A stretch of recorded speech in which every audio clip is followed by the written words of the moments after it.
हम सभी लोग अपने जीवन को अच्छा बनाने के लिए कैसे श्रद्धा प्राप्त करें, इस पर विचार कर रहे हैं।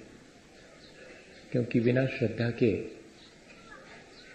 अच्छाई के रास्ते पर एक कदम भी आगे नहीं बढ़ा जा। हम ये मान के चलते हैं कि हमारे भीतर श्रद्धा है, एक आत्मविश्वास है कि हम भी अपने जीवन को अच्छा बना सकते हैं। जिन्होंने अपने जीवन को अच्छा बनाया है उनके प्रति भी हमारे मन में आस्था है, निष्ठा है। पर ये जो हमारी श्रद्धा, आस्था और निष्ठा है, उस पर थोड़ा सा विचार होती। उसका उद्देश्य ठीक न होने से वो हमारे जीवन को उस ऊंचाई तक नहीं ले जाती है जितनी ऊंचाई तक उसे ले जाना चाहिए। जैसे भगवान के प्रति हमारे मन में बहुत श्रद्धा, अब जो कुछ भी भला बुरा है उपदी है,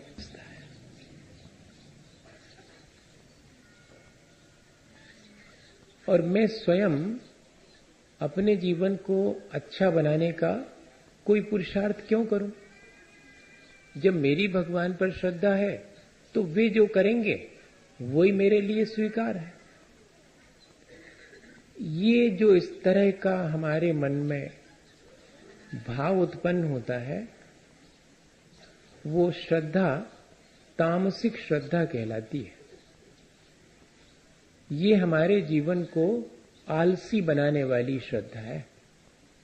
तो जरा अपने भीतर झांक करके देखें, किसी और के भीतर झांक के नहीं, अपने भीतर। क्योंकि अब श्रद्धा तो हमें हो गई है, अब वो श्रद्धा किस तरह की हुई है? मेरे मन में कहीं ऐसा भाव तो नहीं आ जाता, चोर भी अगर चोरी करते समय ये सोचे कि मेरी तो भगवान में श्रद्धा है, वो ही बचा लेंगे, तो क्या वो कभी अपने जीवन को अच्छा बना लेगा? फिर तो मैं जो भी संसार के काम करता हूं और ये सोच करके कि मेरी तो भगवान, मैं गलत भी करूंगा तब भी वे मुझे बचा लेंगे। ऐसी बहुत लोगों की श्रद्धा है। आप ये नहीं समझना कि अरे ये बात तो कुछ समझ में नहीं आती, ऐसी कोई श्रद्धा होती है क्या? देश में 99% लोगों की ऐसी ही श्रद्धा है कि जो करता सब भगवान ही करता है, उसी के काम, भला बुरा सब उसी के मत्थे। ऐसी वाली श्रद्धा हमें अकर्मण्य बनाती है, आलसी बनाती है। हम कुछ भी करते रहें, नहीं, श्रद्धा ये नहीं सिखाती है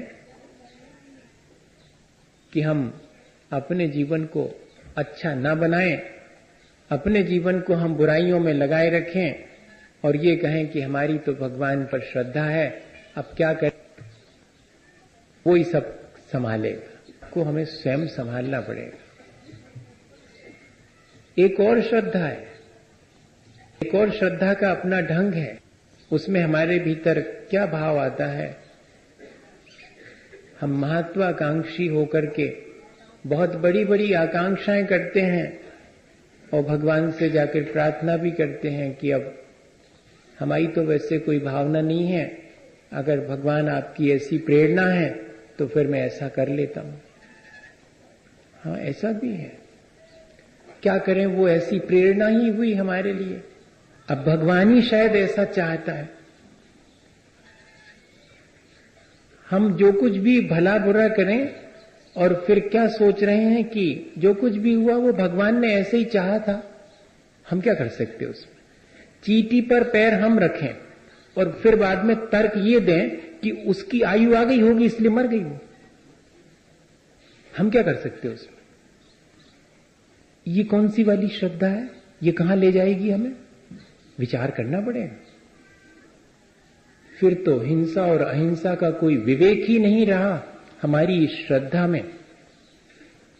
ये राजसिक श्रद्धा कहलाती है। जिसमें हम अपनी मनमानी करते हैं और नाम भगवान का लेते हैं। ऐसे वाले भाव से बचना भैया। तीसरे प्रकार की वास्तविक श्रद्धा है, जिसे सात्विक श्रद्धा कहते हैं, जिसमें हम कर्ता, भोक्ता और स्वामी पने के भाव से मुक्त होकर के अपना जीवन जीते हैं और भगवान के चरणों में सिर्फ अपनी विनय व्यक्त करते हैं। न उनसे हमारे लिए कोई आकांक्षा है, न हम उन पर अपने काम डालते हैं कि उनकी कृपा से हो जाएंगे। नहीं, मेरे अपने कर्मों के माध्यम से मुझे सुख दुख मिलेगा। मेरी श्रद्धा तो मुझे सिर्फ ये सिखाती है कि मुझे सुख दुख में दोनों में समता भाव रखना है। जिस विधि राखे राम ता विधि रहिए।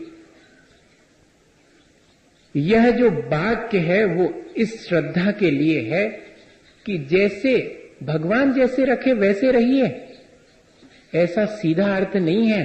उसका अर्थ तो ये है कि जिस पर मेरी श्रद्धा है वो जैसा रहता है समता भाव पूर्वक, वैसा ही मैं भी रहूंगा।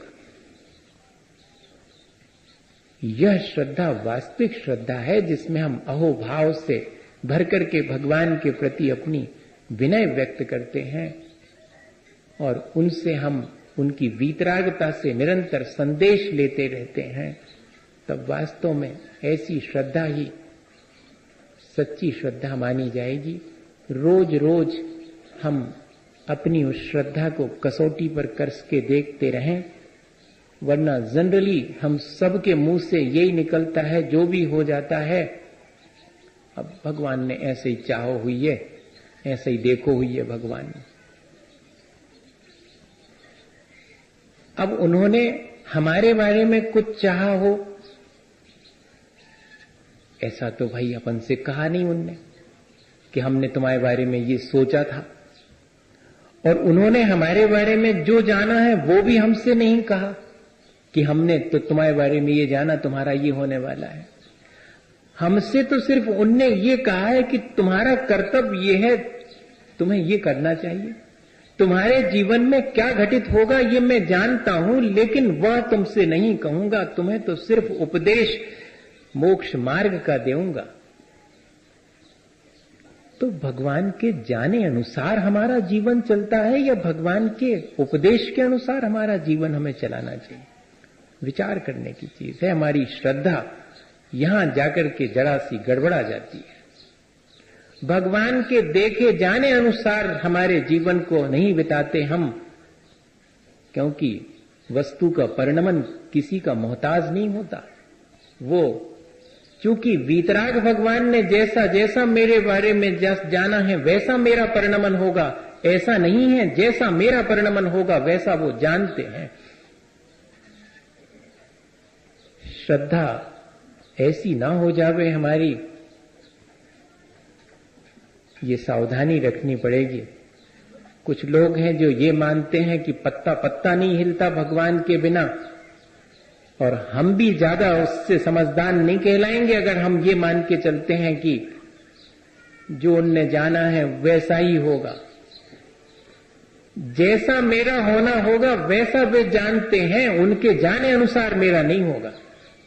इतना ही सा बारीक सा फर्क है, लेकिन इस फर्क को थोड़ा सा समझना पड़ेगा। अब बहुत दिन हो गए, अब धीरे धीरे अपन को बारीक सी चीज भी समझ में आनी चाहिए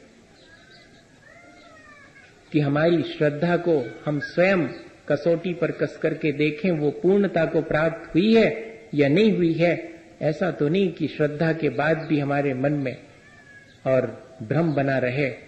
बहुत सी ऐसी चीजें हैं जो हमारे भीतर, बहुत सी ऐसी मान्यताएं हैं जो हमारे जीवन को कहां से कहां ले जाती हैं। सुपरस्टिशंस, रिचुअल्स, इन सब से बचना चाहिए, वरना फिर कई परंपराएं ऐसी बन जाती हैं जो पुरानी परंपरा को तोड़ने की परंपराएं होती हैं।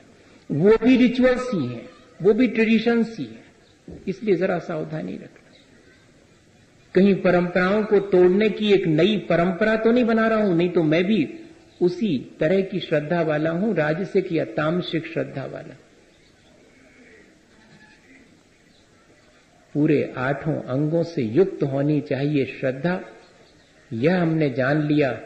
लेकिन वह श्रद्धा 3 मूढ़ताओं से भी रहित होनी चाहिए, यह भी विचार करने की चीज है।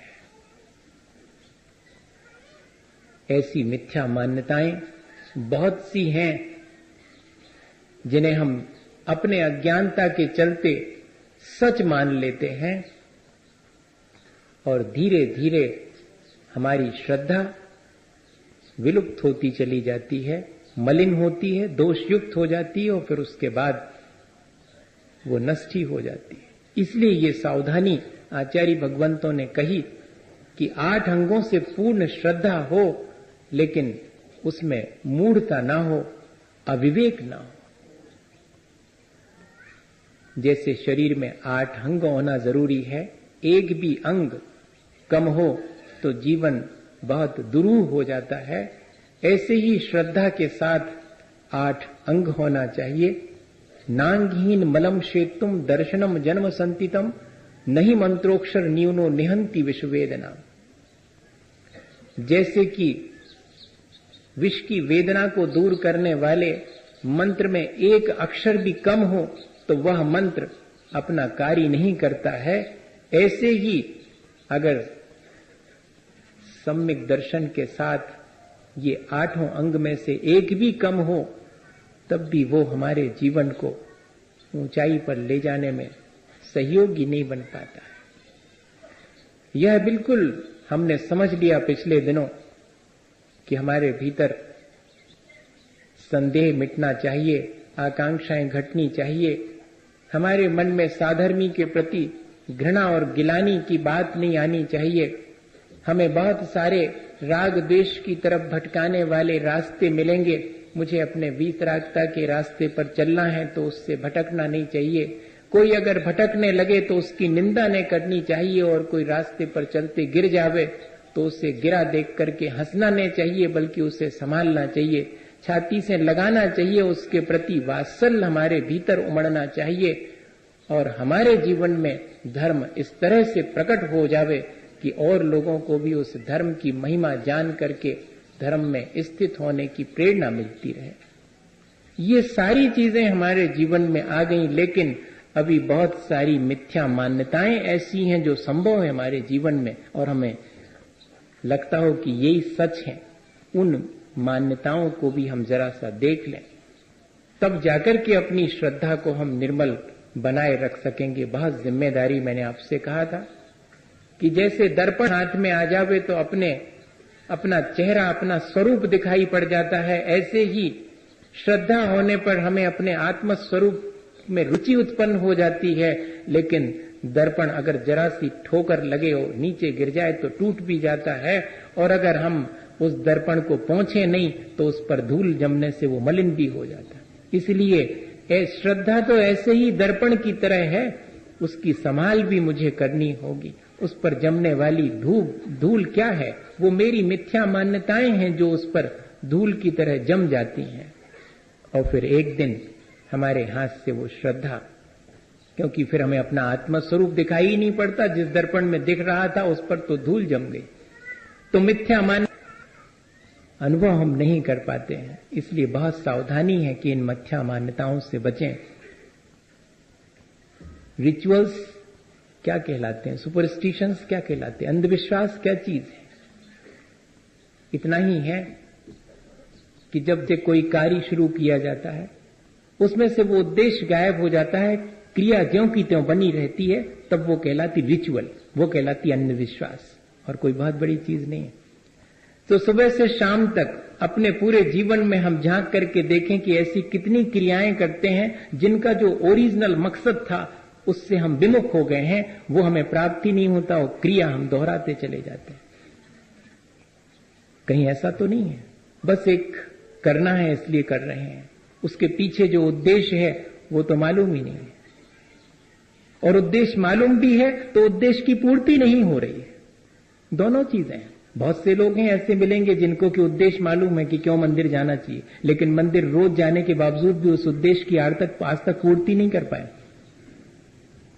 बहुत लोग हैं जिन्हें मालूम है कि सच्चे देवगुरु शास्त्र की श्रद्धा से हमारे जीवन में क्या परिवर्तन आना चाहिए, लेकिन आज तक वो परिवर्तन नहीं ला पाए। बहुत लोग हैं जिनको कि मालूम है कि व्रत नियम संयम धारण करने से परिणाम निर्मल होना चाहिए, लेकिन आज तक नहीं हो पाए। ये सावधानी रखना पड़ेगी। मंदिर जाने वाले और नहीं जाने वाले में फर्क ही मालूम नहीं पड़ता। पूजा करने वाले और नहीं करने वाले में फर्क ही मालूम नहीं पड़ता। सच्चे देवगुरु शास्त्र के प्रति श्रद्धा जिसकी है और जिसके मन में कोई श्रद्धा नहीं, उन दोनों के बीच कोई अगर विभाजन रेखा डालना चाहे तो दिखाई ही नहीं, प्रकट ही नहीं होती मन से। ये सावधानी बहुत आवश्यक है। जो जो हम जानते हैं, जिस उद्देश्य से हम जानते हैं, उस उद्देश्य की पूर्ति भी होनी चाहिए। आपका सागर स्नान मुख चाह सिक, देव का सच्चा स्वरूप नहीं मालूम होने पर जिस चाहे को देव मान लेना, ये देव मूर्ता कहलाती है। और गुरु का सच्चा स्वरूप मालूम नहीं होने पर जिस चाहे को गुरु स्वीकार कर लेना, मोक्ष मार्ग में ये गुरु मूर्ता कहलाती है। ये तीनों प्रकार का अविवेक, यानी क्या सही है, क्या गलत है, क्या है, क्या उपादेय है, किसमें मेला भला है, किसमें बुरा है, यही विवेक हमारे भीतर नहीं है इन तीनों के बारे में, तब फिर यह जो हमारा अविवेक है वो हमारी वास्तविक श्रद्धा को दूषित करेगा और उसे खंडित भी कर सकता है। आपका सागर स्नान, नदी में नहाने से शरीर की मलिनता दूर होती है। समुद्र के किनारे स्नान करने से भी शरीर की मलिनता दूर होती है, लेकिन ये मानना कि नदी में स्नान और समुद्र में डुबकी लगाने से हमारे सारे पाप धुल जाते हैं, तो ये मान्यता ही है, इसमें सच्चाई कुछ भी नहीं है। शरीर धुल सकता है, लेकिन मेरे परिणाम सिर्फ नदी में स्नान करने से नहीं धुलते हैं, वो तो रत्नत्रय की त्रिवेणी में स्नान करने से धुल सकते हैं। और रत्नत्रय ही धर्म है, उस धर्म को मैं धारण करूंगा तब होगा। अकेले नदी में स्नान करने से तो मेरी देह भर पवित्र होगी। जब युधिष्ठिर महाराज और पांचों पांडव तीर्थ यात्रा के लिए जाने लगे और कृष्ण से कहा कि आप भी चलें, उन्हें तो वक्त तो था, लेकिन वे कुछ उपदेश देना चाहते थे। तो बोले तीर्थ पर जाकर के क्या करोगे? बोले स्नान वगैरह करेंगे, धर्म ध्यान करेंगे। ठीक है, मैं तो जा नहीं पाऊंगा। श्री कृष्ण जी ने कहा कि मेरे पास एक तुमड़ी है, बहुत दिन से रखी है तुमड़ी, तूमा बोलते हैं अपन, लौकी का एक दूसरा रूप है वो तूमा। तो दे दिया, मेरी तरफ से इसे ले जाओ, सब तीर्थों के जल से इसको स्नान करा देना, मैं तो जा नहीं पा रहा हूं। ठीक है, सबने स्नान किया और वो तोमड़ी थी, उसको तो और कई बार डुबकी लगवाई, क्योंकि श्री कृष्ण जी की दी हुई है। और जब वापस लाकर के उन्हें सौंपी तो श्री कृष्ण जी ने कहा कि अब सब तीर्थ यात्रा से लौटे हो तो खीर खा करके जाना। और बनाई खीर उसी तोमड़ी की, और जैसे ही अच्छी चीजें डली उसमें, खूब बढ़िया बढ़िया केसर सुगंधित और काजू किशमिश सब कुछ पड़ा हुआ है उसमें, दूध, और जैसे ही एक एक ग्रास खाई तो सब थू थू करने लगे। अरे श्री कृष्ण जी हंसने लगे कि बताओ, हमने इतनी बढ़िया तुम्हें खीर बनाई और तुम्हें मालूम है ये उसी तोमड़ी की है जिसको कि तुमने तीर्थों पे इतनी इतनी दफे डुबकी लगवाई, लेकिन इसकी कड़वाहट नहीं गई। बताओ भैया, इसलिए बहुत सावधानी का काम है। नदी में स्नान करने से देह पवित्र हो सकती है, लेकिन आत्मा पवित्र हो जाए और धर्म हो जावे वो तो भीतर धारण करने से होगा। धर्म तो अहिंसा सत्य में है। ऐसी मिथ्या मान्यताओं का समर्थन न करना, समर्थन की बात कर रहा हूं। इनको करना तो था सवाल ही नहीं, लेकिन इनका समर्थन भी नहीं करना कि हां ठीक है। मुच्चह सिकताश्म नाम, ये भी देखा मैंने उदयगिरी खंडगिरी के पास। वहां एक छोटा सा पत्थर रखा, उसके ऊपर रेत रखी, उस पर एक बड़ा पत्थर रखा, फिर रेत बिछाई, फिर एक पत्थर रखा। जो जितने पत्थर एक ऊपर एक जमा लेवे उतने स्वर्ग मिलेंगे ऊपर। बताइए, सीता में बालू में पत्थरों को जमा करके और हम उसमें धर्म मान लेते हैं। यह भी लोक में मान्यता प्रचलित है। धर्म मान लिया, ऐसी बहुत सी मान्यताएं हैं। इन उनकी मन वचन काय से प्रशंसा भी मत करना, निंदा तो करना ही मत, हां, लेकिन प्रशंसा का भाव भी मत रखना। ये सब लोक में ऐसी बहुत सारी मान्यताएं प्रचलित हैं जिनके पीछे सच्चाई नहीं है। उद्देश्य तो कुछ अच्छा ही था, लेकिन वो उद्देश्य खो गया और सिर्फ क्रिया रह गई।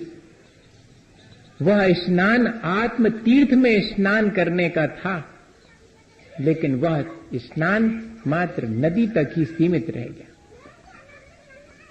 वह धर्म तीर्थ में स्नान था, लेकिन हमने धर्म तीर्थ में स्नान नहीं किया और मात्र नदी में स्नान करने को ही धर्म मान लिया। बहुत सारी चीजें इस तरह की अपन लोगों में प्रचलित हैं। मैं उन सब के बारे में आपसे और विशेष कुछ भी नहीं कहूंगा। बस इतना ही है कि हमारा उद्देश्य उसके पीछे क्या है, ये अगर ठीक हमें ध्यान नहीं है तो फिर वो मान्यता हमारे जीवन को अच्छा नहीं बना पाएगी, बल्कि मलिन बनाएगी। घुसते हैं अपन अपने प्रतिष्ठान में, दुकान में, घुसते ही साथ प्रणाम करते, माथा से लगाते हैं। गद्दी पर चढ़ते हैं तो प्रणाम करते हैं, तिजोरी को प्रणाम करते हैं। और एक दिन ऐसा भी आता है जब अपने तराजू और बांट वगैरह सब की पूजा करते हैं। ये क्या चीज है? मूर्ता है क्या? सावधान होकर के बात करना। इसमें मूर्ता कब आएगी? जब हम इसमें धर्म मान लें। कमाऊंगा क्योंकि 3 हाथ में नीति न्याय पूर्वक इस गद्दी पर धन कमाऊंगा। इस तिजोरी का प्रणाम इसलिए है क्योंकि इसमें वो धन संपदा रखी होगी जो कि न्याय नीति वाली होगी। बहुत कठिन है। तराजू और बांट की पूजा करने में धर्म मानना तो लोक मूर्ता है, लेकिन तराजू और बांट की पूजा का मतलब क्या था? तराजू और बांट की पूजा का मतलब यह था कि मैं ठीक ठीक उससे तौलूंगा, मैं बेईमानी ना करूंगा। जैसे कि शास्त्र की पूजा का मतलब ये नहीं है कि शास्त्र को आरती दिखाना और आरती उतार के वापस लौट जाना। शास्त्र की पूजा का मतलब है कि मैं उस शास्त्र से अपने जीवन को पूजनीय बना लूं, वरना उसमें और उसमें ज्यादा फर्क नहीं है, ये ध्यान रखना। भगवान की सेवा के मायने ये नहीं था कि मैं उन्हें आहार दान दूं और उनके पैर दबाऊं। भगवान की सेवा और पूजा के मायने ये था कि मैं भगवान जैसे बनने के लिए प्रयत्न करूं। ये चीज नहीं है, ऐसी तो बहुत सारी हम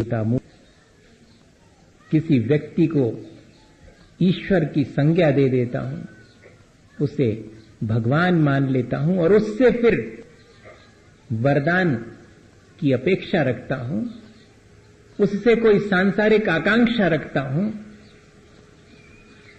तब फिर यह भी मेरी देवता के बारे में मिसकॉन्सेप्शन है। यह भी मेरी देवता के बारे में मिथ्या मान्यता है, सच्चाई नहीं है।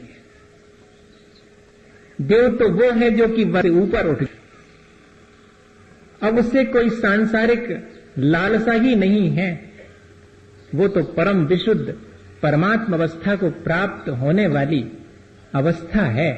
देवता कोई व्यक्ति विशेष नहीं है, वो व्यक्तित्व की एक ऊंचाई है। और जिन्होंने अपने उस व्यक्तित्व को अत्यंत निर्मल बना लिया है, उनके चरणों में बैठ करके भी और हम संसार की ही आकांक्षा करें, तो फिर ये क्या चीज कहलाएगी? ये मेरा अविवेक ही तो कहलाएगा। जैसे कि मैं किराने की दुकान पर जाकर उससे कहूं कि 1 मीटर कपड़ा तो देना, वो कहेगा कपड़े की दुकान उधर है। जैसे कि मढ़िया जी में आचार्य महाराज 84 में संघ सहित रुके हुए हैं और एक व्यक्ति आकर के उनके पास कहता कि महाराज थोड़ा निवेदन करना था। आचार्य श्री चुपचाप रहे। क्या निवेदन करना? महाराज घूंटे में 3 साल हो गए, बहुत तकलीफ है, ठीक ही नहीं, बहुत कछु उपाय बता दे। आचार्य श्री मुस्कुरा के बोले कि गलत आ गए, मेडिकल कॉलेज सामने है। ये जवाब था उनका। वाकई में मेडिकल कॉलेज सामने, मढ़िया जी के बिल्कुल सामने। ये जो हमारे अंदर इस तरह की बहुत सारी मान्यताएं पड़ी हुई हैं, उन सब को हमें निकालना पड़ेगा। उनको हमें पहले खुद एनालिसिस करना पड़ेगा। दूसरा कोई करेगा तो थोड़ी तकलीफ होगी, खुद एनालिसिस करना पड़ेगा कि कर क्या रहा हूं। क्योंकि कोई और कहेगा तो लगेगा कि अरे वाह, ये आप हम ऐसा कर रहे हैं तो आपको उसमें गलत दिखाई पड़ रहा है। नहीं, अपन स्वयं ही देखें, गलत तो सही का स्वयं निर्णय करना पड़ेगा, किसी और से नहीं करवाना है। धर्म के वास्तविक स्वरूप, भगवान के वास्तविक स्वरूप को समझ करके भी और हम उनसे क्या आकांक्षा रखते हैं, ये हमें विचार करना पड़ेगा। जो मोक्ष मार्ग दे सकता है उससे तो मोक्ष मार्ग की ही इच्छा रखनी चाहिए। जो कर्मों की निर्जरा में कारण बन सकता है उससे तो कर्मों की निर्जरा की ही भावना भानी चाहिए। भावना भी भाए तो कैसी कि दुख। एक लाइन और कहते कि मुझ कारज के कारण सु आप धोखे में न रहियो भगवान। आपको नहीं करने हमाओ कछु, करने हमें को पड़ अपनो सब। आप तो सिर्फ कारण बनोगे। मुझ कारज के कार्य मेरे भीतर होगा, मेरे उपादान में होगा। आप तो सिर्फ निमित्त मात्र हो, आप कर्ता नहीं हो। वरना देव के स्वरूप में अगर कर्तापने का भाव हम लगा देते हैं तब फिर वो अविवेक ही कहलाएगा। इसमें सावधानी रखना। और सग्रंथारंभ हिंसा नाम संसारावर्तवर्ती नाम पाखंडी नाम पुरस्कारो गेयम पाखंडी मोहनम। पाखंडी का शब्द ढोंगी नहीं है यहां पर अर्थ, ये ध्यान रखना। पापम खंडयति इति पाखंडी साधु का विशेषण है ये। आज तो कोई से पाखंडी कह दो तो बड़ी मान जाए। हाँ, ये बहुत अच्छा शब्द था पहले, अब शब्द खराब हो गया, अब उसका प्रचलन में बदल गया। पापम खंडयति इति पाखंडी, जो निरंतर अपने पापों को नष्ट करने में लगा है, ऐसे साधु को पाखंडी कहा जाता। वो कहते सग्रंथारंभ हिंसा नाम संसारावर्तवर्ती नाम। स्वयं आरंभ और परिग्रह में लगा हो, 5 पापों का जिसने त्याग न किया हो, उसे हम अपने मोक्ष मार्ग का गुरु मान लेवें तो यह भी हमारा अविवेक ही कहलाएगा। इसमें भी सावधानी रखना। देख लेना कि जिन चरणों में मैं अपना माथा झुका रहा हूं वे चरण संसार की तरफ जाते हैं या कि मोक्ष मार्ग की तरफ जाते हैं। वे संसार के प्रपंच को बढ़ाने के लिए तो नहीं कुछ कर रहे हैं या संसार घटाने के लिए कर रहे हैं, ये देख लेना पड़ेगा। टके शेर भाजी टके शेर खाजा नहीं चलेगा। रागी और वीतरागी को एक ही पर नहीं तौल सकते, सबको समान रूप से। परिग्रही और निष्प्रय परिग्रही में बहुत फर्क है। एक के अंदर अभी संसार के राग द्वेष पड़े हुए हैं, ममत्व पड़ा हुआ है, आकांक्षाएं पड़ी, 5 इंद्रियों के विषयों का जिसने त्याग नहीं किया है, जिसने अभी 5 पापों का त्याग नहीं किया है, उसे मोक्ष मार्ग का गुरु कैसे मान लें? वैसे तो गुरु के मायने होता है महान। सो मेरे माता पिता ही मेरे लिए महान है, वे मेरे गुरु हैं, लेकिन वे संसार के मार्ग पर हैं। मुझे जो अनार का सिखाते हैं वे शिक्षक भी मेरे गुरु हैं, लेकिन वे मोक्ष मार्ग के गुरु नहीं हैं। मोक्ष मार्ग का गुरु तो वो है जो निष्परिग्रही है, जिसने समस्त पापों को छोड़ दिया, जिसने अपने 5 इंद्रिय और मन पर विजय प्राप्त कर ली है, वो है। और ऐसे ही गुरु को मैं वास्तव में गुरु मानूंगा। हमसे तो ठीक हैं, ये भाषा छोड़नी पड़ेगी। ये गुण उनके भीतर देखना पड़ेंगे, ये गुणवत्ता उनके भीतर दिखाई पड़ेगी, तब फिर मैं उनको फॉलो करूंगा। फॉलो करने की बात कह रहा हूं, प्रणाम करने की नहीं कह रहा हूं। प्रणाम तो जिन मुद्रा देख करके फौरन प्रणाम कर लूंगा, लेकिन उनका अनुसरण नहीं करूंगा मैं, जब तक कि मैं उनके भीतर ये गुणवत्ता नहीं देख लूंगा, तब तक ये सावधानी रखनी पड़ेगी। नहीं तो ये अविवेक हो जाएगा, फिर मैं वो जो करते हैं उस सबका समर्थक कहलाऊंगा। वे अगर गलत भी करते हैं और मैं आंख मीच करके उनको फॉलो करता हूं, तो उससे उनके गलत का समर्थन होगा। इसलिए मुझे ये भी सावधानी रखनी है कि मेरा मोक्ष मार्ग दूषित ना हो। तो गुरु के बारे में भी सावधानी की आवश्यकता है।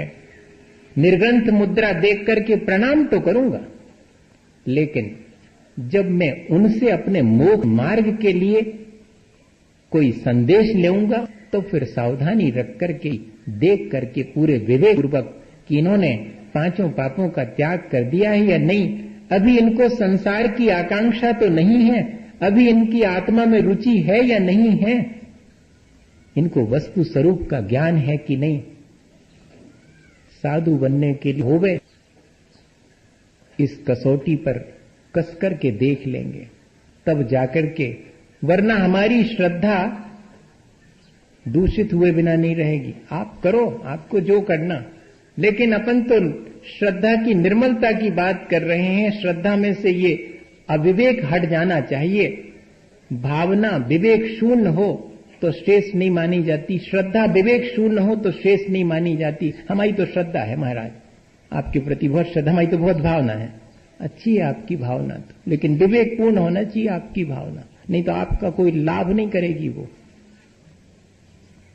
इसलिए ये बहुत आवश्यक है कि हम अपना विवेक जागृत करके जो लोक में प्रचलित मान्यताएं हैं उनको ठीक ढंग से समझें, जो देव का स्वरूप है उसे ठीक देख करके ही, और जो गुरु का स्वरूप है उसे ठीक समझ करके ही, और फिर उनके बारे में अपना जो भी मोक्ष मार्ग है उसको आगे बढ़ाने में उनकी मदद लें, उन्हें निमित्त बनाएं, क्योंकि ये देव गुरु शास्त्र सब हमारे निमित्त हैं हमारे जीवन को ऊंचा उठाने में। इनके बारे में अगर हम अविवेक रखेंगे तो फिर ये हमारे लिए सहायक नहीं होंगे संसार से पार लगाने में। बहुत सावधानी की आवश्यकता ही है। मैं हर दिन यही कहता हूं कि कोई विरला ही होगा जिसको इस तरह के अविवेक से बच करके और मोक्ष मार्ग उपलब्ध हो जावे। अपन भी विरले लोगों में से हों, ऐसी भावना भाएं कि हमें भी ये ऐसा ही विवेक, ऐसी ही दृष्टि प्राप्त हो जिसमें हम इन मिथ्या मान्यताओं से, अंधविश्वासों से, पता नहीं संसार में कितने तरह के अंधविश्वास हैं, पता नहीं किस तरह की चीजें प्रचलित हैं गुरु के बारे में, और कितने तरह से देवता के बारे में प्रचलित हैं। ये माथा हर जगह नहीं झुकना चाहिए, ये इसके लिए नहीं मिला हुआ है। दो जगह हमें कॉम्प्रोमाइज नहीं सीखना चाहिए, एक इसमें और एक इसमें, दोनों चीजों। मेरा सगा भाई भी होगा और अगर उसका भोजन ठीक नहीं होगा तो मैं उसको फॉलो नहीं करूंगा, और मुझे विरासत में भी कोई अगर चीज मिली होगी और अगर उसमें कहीं कोई कमी होगी तो मैं उससे सहसा स्वीकार नहीं करूंगा। क्लैरिटी ऑफ कॉन्सेप्ट है ये, भीतर बहुत स्पष्ट हमें देवगुरु शास्त्र का स्वरूप होना चाहिए। उनको जब हम फॉलो करते हैं तब भी हमें बहुत सावधानी रखनी चाहिए कि मेरा विवेक बना रहे। ऐसा ना हो कि मैं इनके माध्यम से अपना संसार ही साध लूं। आज तक तो यही करता आया हूं मैं कि मुझे देवगुरु शास्त्र का सानिध्य भी मिला है, तब भी मैंने अपने अविवेक के चलते और उनसे अपना संसार ही साधा है। मैंने उन्हें अपने अहंकार के पुष्ट करने में निमित्त बनाया है। मैं मंदिर जाता हूं, मैं धर्मात्मा हूं, मैं गुरुजनों की सेवा करता हूं, मैं तो उनका बहुत मुनि भक्त हूं। ये जो हमने अपने जीवन में बहुत सारे लेवल अपने हाथ से लगा लिए हैं, उनमें जरा सावधानी रखना। आंख नीच करके और श्रद्धा ज्यादा दिन नहीं चलती है। खुली आंख वाली श्रद्धा ही हमारे जीवन को ऊंचा उठाती है। सब जानबूझ करके भी अगर हम अंध बनते हैं तो वह भी ठीक नहीं है। लिखा है इसीलिए कि जानबूझकर अंध बने हैं आंखन बांधी पाटी। ये तो बच्चों जैसा काम हो जाएगा। इसलिए अब जबकि हम अपनी श्रद्धा को 8 गुणों से समन्वित कर चुके हैं, हमारा कर्तव्य है कि हम देखें कि उस श्रद्धा में कहीं कोई अविवेक तो हमारे जीवन में शेष नहीं रह गया है। रोज रोज देखना पड़ेगा अपनी क्रियाओं को। आशाधर जी पंडित जी साहब ने लिखा है, या पुरुषार्थ सिद्धि उपाय में अमृतचंद स्वामी ने लिखा है, मुझे बहुत स्पष्ट स्मरण में नहीं आ रहा, कि एक सम्यक दृष्टि वे सब क्रियाएं करे जिससे कि उसका अहिंसा धर्म और सम्यक दर्शन दोनों बने रहे।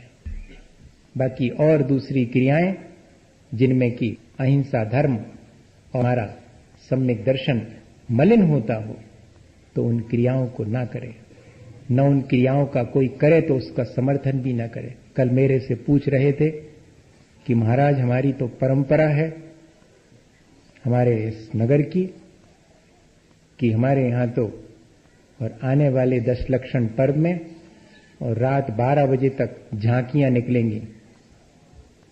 आपका इस बारे में क्या कहना है?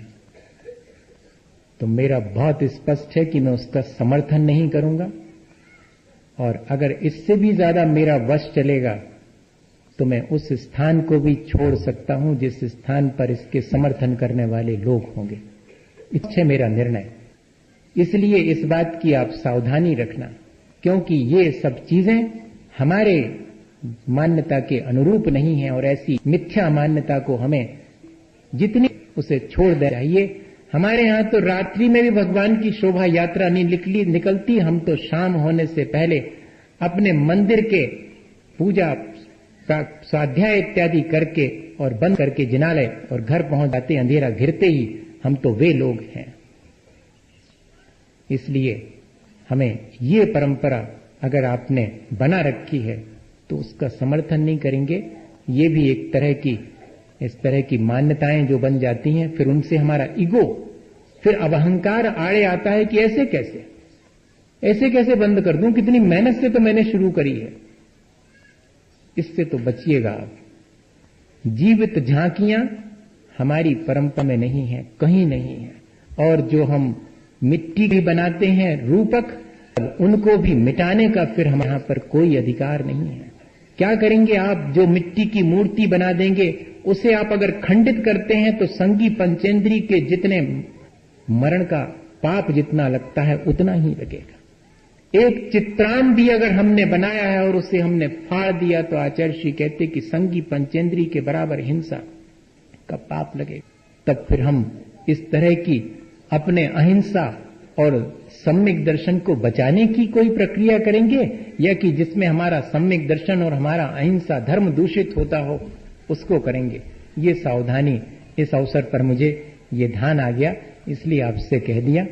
आप उसको अन्यथा नहीं लेंगे, क्योंकि मैं इसका समर्थन नहीं कर पाऊंगा। मेरे से अपेक्षा नहीं रखना कि मैं इस चीज का समर्थन करूंगा। और भी बहुत सारे सांस्कृतिक कार्यक्रम जो 10 लक्षण में होते हैं वो वीतरागता को समर्थित करने वाले होंगे तो ही उनका समर्थन करूंगा इस कैंपस के भीतर, नहीं तो इस कैंपस से बाहर भी रह सकता हूं अगर इस कैंपस में होते हैं तो। ये बहुत स्पष्ट अपने भीतर चीज, मैं आपको डरवा नहीं रहा हूं। हाँ, नहीं तो आप ये कहें कि ये तो बड़ा टेरर है इनका, बड़ा डरवा रहे हैं। डरवा नहीं रहा हूं, वस्तु स्वरूप, क्योंकि यहां इस गद्दी पर बैठा हूं धर्म की, तो वस्तु स्वरूप जैसा है वैसा प्ररूपित करना, उसमें कहीं कोई लाग लपेट वाला काम नहीं। ट्रांसपेरेंसी, पारदर्शिता बनी रहनी चाहिए सबके लिए। एक ही चीज, जैसे कि नियम था मेरा और आपने उसको निर्वाह किया उसका, कि उस धर्म सभा में मैं उपदेश नहीं देऊंगा जिसमें कि पंखे चल रहे हों, तो आज भी मेरा वो नियम आज भी बरकरार है। एसी में बैठ करके धर्म उपदेश सुनना, ये अहिंसा धर्म पर उपदेश सुनना और साक्षात हिंसा करना, ये दोनों चीजें कथनी और करनी का बहुत फर्क है। इसलिए इसकी सावधानी अपन रखेंगे और मुख्य चीज तो यही है कि वो सब हम करें विवेक पूर्वक, जिससे कि हमारा चित्त निर्मल हो, जिससे हमारी चेतना का विकास हो। वे ही क्रियाएं हमारे यहां पर योग मानी गई हैं। परंपरा से कितनी भी क्रियाएं चलती आई हों, हम उनका सहसा समर्थन नहीं करेंगे यदि वे हमारे मन को मलिन करने वाली हैं या किसी और जीव के प्राणों का घात करने वाली हैं। और एक छोटा सा उदाहरण आपको दूं। एक नाथ हुए हैं उधर महाराष्ट्र में, संत हो गए थे, स्नान करने गए। रोज जाते थे नदी में स्नान करके, फिर उसके बाद पूजा पाठ करते थे। एक व्यक्ति को उनका ये सब अच्छा नहीं लगता था। कोई व्यक्ति अच्छा करने लगे तो दूसरे को अच्छा नहीं लगता। कई बार ऐसा होता, क्योंकि वो एक चैलेंज हो जाता ना कि मैं भी कर सकता था लेकिन मैं नहीं कर पा रहा हूं और ये कर रहा है। अब उस व्यक्ति ने जैसे ही एक नाथ स्नान करके निकले, उनके ऊपर मुंह में पानी भर के थूक दिया और ऐसा प्रदर्शित किया जैसे कि धोखे से हो गया। उन्होंने कुछ नहीं कहा, मुस्कुरा करके पुनः स्नान करके आ गए। दूसरी बार फिर उसने वैसा ही किया और तीसरी बार भी किया, तब भी चेहरे पर शिकन नहीं आई और फिर स्नान करने चले गए। कहते तो हैं उसमें कि उन्होंने ऐसा 100 दफे किया और जब 100वीं दफे भी उसने देखा कि ये तो फिर स्नान करके उतनी प्रसन्नता से वापस आ गए हैं, तो चरणों में लौट गया, क्षमा याचना करने लगा कि मैंने गलती की। तब एक नाथ ने क्या कहा कि तुम्हें क्षमा मांगने की आवश्यकता नहीं है, मैं तो तुम्हारा ऋणी रहूंगा। मैं तो बहुत कृतज्ञ हूं, तुम्हें बहुत धन्यवाद देता हूं, बहुत आभारी हूं तुम्हारा कि आज तक तो मैंने इस नदी में स्नान करके सिर्फ शरीर को पवित्र किया था। आज तो तुम्हारे माध्यम से मैंने मेरे भीतर उठने वाले क्रोध की मलिनता को भी नहीं उठने दिया। अब वास्तव में मेरी चेतना निर्मल हो गई, तुम उसके निर्मल करने में कारण बने हो, इसलिए मैं तुम्हारा कृतज्ञ हूं। ये है धर्म का स्वरूप भैया। इसलिए हम ऐसे धर्म को धारण करें, ऐसी दृष्टि की निर्मलता को प्राप्त करें, ऐसी श्रद्धा हमारे भीतर जागृत हो जिससे कि हमारा और परिवेश में सबका चित्त निर्मल हो सके और हम अपने जीवन को सार्थक कर सकें।